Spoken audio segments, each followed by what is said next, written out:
Alright, welcome to the computer portion of this tutorial. So we're going to start out by actually getting Fusion 360 loaded onto your computer.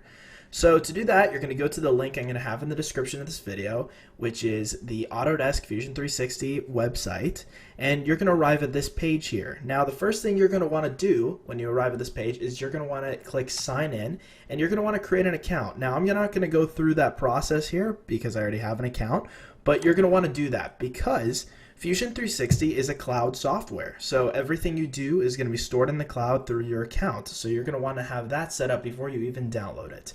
Now, if you're a student like me, you can go to the menu here and you can click Downloads and you can get the free student software pack. That'll allow you to get it for free for a couple years, and if you're a hobbyist, I believe you can also get it for free, but I'm not sure. And if you, by any chance, are not able to apply for any of those, you can get a free trial, or you can subscribe and pay for Fusion 360 itself. So now that you're done with that, once you get that all downloaded and set up on your computer, we'll go on to the next step, which is actually setting up your project.